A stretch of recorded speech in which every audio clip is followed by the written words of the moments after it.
Morning guys, তো এখন ঘড়িতে বাজে 12টার মতো। তো আমি যথারীতি কাজে চলে এসেছি। তো 12টার থেকে আমি আজকে আমার ব্লগটা স্টার্ট করছি। তো আজকে এক জায়গায় যাওয়ার আছে, তো সেটা কোথায় যাব সেটা তোমরাও দেখতে পাবে। তো এখন দোকানে যথারীতি বসে আছি, কোনো কাস্টমার নেই। তো উল্টো দিকে দেখো ওই কাকু, উনি তোমাদের গরমকালে দেখিয়েছিলাম যে আচার বেচছিল, তো এখন উনি পানি করছে। তো উনি বিক্রি করে এখন বাড়ির দিকে রওনা দিয়েছে। তো আমি ভাবলাম যে একটু জল খেয়ে নিই, আর জলটা তো খাওয়া অবশ্যই দরকার সবারই। তো আমি জলের মধ্যে একটু জল জিরা মিশিয়ে দিয়েছি, তাহলে জলটা খেতে ভালো লাগে। আমার শুধু জল খেতে ভালো লাগে না, সঙ্গে এর জন্য একটু হজমলাও নিয়েছি, তাহলে কী হয়, শুধু কিন্তু জল খাওয়ার থেকে একটু হজমলা খেলে টেস্ট হয়। তো এখন যথারীতি কাস্টমার নেই, তাই বসেই আছি। তো আমার সামনে একটা বিয়েবাড়ির নেমন্তন্ন আছে, তো সেই জন্যে নাকের একটা নাতনি কিনেছি, সেটা তোমাদের আমি বাড়ি গিয়ে দেখাবো।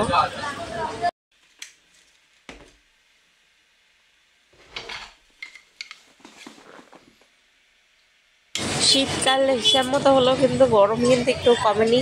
আর উল্টো দিকে তোমাদের ওই যে জলের ট্যাঙ্কিটা দেখতে পাচ্ছ, ওটা ওখান থেকেই ম্যাক্সিমাম লোকে জল টল নেয়। তো এবারে আমরা বাড়ি চলে এসেছি, তো এবারে যাবো একটা অনুষ্ঠান বাড়িতে। আমি মোটামুটি সেজে গুজে রেডি হয়ে গেছি। তো এই যে আবার শ্বাসটা, ওখানে হচ্ছে আজকে যে অকেশনে সেটা হচ্ছে জগদ্ধাত্রী পুজো।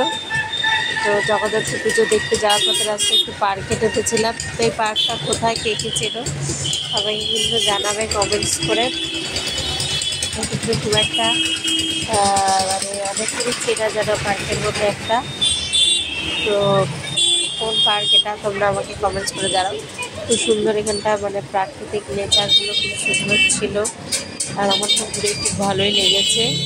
তো এখানে ছিলাম মোটামুটি 1.5-2 ঘন্টা মতো। তো এখানে চড়া দোলনা টোলনা বেশি। আর এই পার্কটা আমি তোমাদের বলেই দিই, এটা হচ্ছে কল্যাণী পিকনিক গার্ডেন।